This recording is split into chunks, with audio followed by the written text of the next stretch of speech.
దేశం మొత్తం యుద్ధ వాతావరణంలో ఉంది.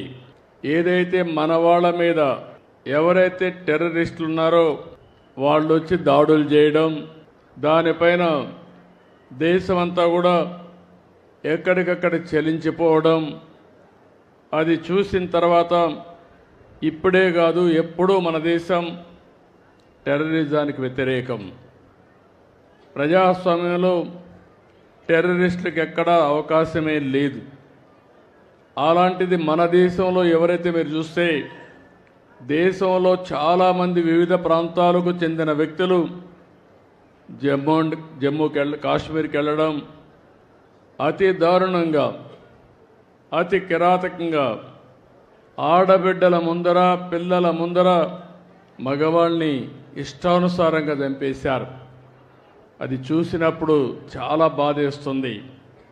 అలాంటి సంఘటన జరిగిన తర్వాత ప్రధానమంత్రి గారు ఎప్పుడూ చెప్పారు, తీవ్రవాదానికి ప్రపంచంలో చోటు లేదని చెప్పి దీనిపైన చర్య తీసుకోవాలని సింధూర్ అనే కార్యక్రమం పెట్టి టెర్రరిస్టులను హతం చేసిన దేశం, హతం చేసిన ప్రభుత్వం కేంద్రంలో ఉండే ఎన్డీఏ ప్రభుత్వం అని చెప్పి కూడా నేను మీకు తెలియజేస్తున్నాను.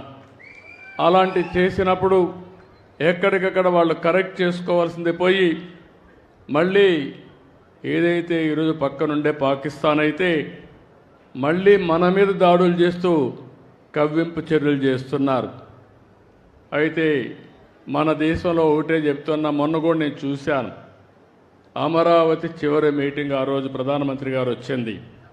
అమరావతిలో కొన్ని లక్షల మంది సమక్షంలో నేను ఒకటే చెప్పాను, ఈ దేశాన్ని రక్షించే శక్తి ప్రధానమంత్రికి ఉంది, ఎవ్వరూ ఏమీ చెయ్యలేరని మేము ఆ రోజు చెప్పాం. అది చేసి చూపిస్తారని మరొక్కసారి మీ అందరికీ విజ్ఞప్తి చేస్తున్నా. అయితే ఒక్కొక్కసారి బాధ కలుగుతుంది. ఇలాంటి జరుగుతూ ఉంటే ఈ జిల్లాలో చాలా గ్రామాల్లో చాలామంది దేశభక్తితో డిఫెన్స్కి వెళ్తున్నారు. మేము కూడా దేశాన్ని కాపాడాలి, నా వంతు బాధ్యతగా నేను కూడా దేశ సేవ చేయాలని చాలామంది ముందుకొచ్చి యువకులైతే ఈ యొక్క రక్షణ శాఖలో చేరుతున్నారు. అందులో చేరిన వ్యక్తుల్లో మన తెలుగు బిడ్డ మురళీ నాయక్ ఈ జిల్లా వాసి. ఆ మురళీ నాయక్ ప్రాణాలు కోల్పోవడం చాలా బాధేస్తుంది. ఈరోజు మీరు చూసినప్పుడు జమ్మూ కాశ్మీర్ సరిహద్దుల్లో పాకిస్తాన్ జరిపిన కాల్పుల్లో మన ఉమ్మడి జిల్లాకు సంబంధించిన వ్యక్తి నిన్న చనిపోయారు. గోరంట్ల మండలం కల్లి తండాకు చెందినటువంటి మురళీ నాయక్ వీర మరణం, దేశం కోసం చనిపోయారు. బాధేస్తుంది. వాళ్ళ తల్లిదండ్రులతో ఇప్పుడే నేను మాట్లాడాను. తల్లి వచ్చి జ్యోతిబాయ్, తండ్రి వచ్చి రామ్ నాయక్. వారికి నా ప్రగాఢ సానుభూతి తెలియజేస్తున్నా. ఈ రాష్ట్రం, ప్రభుత్వం, సమాజం మీకు అండగా ఉంటామని ఈ సభా సమావేశంలో హామీ ఇస్తున్నానని చెప్పి కూడా నేను మీకు తెలియజేసుకుంటున్నాను. 2 సంవత్సరాలు ఆర్మీలో ఉన్నాడు, ఎనలేని సేవలు అందించాడు.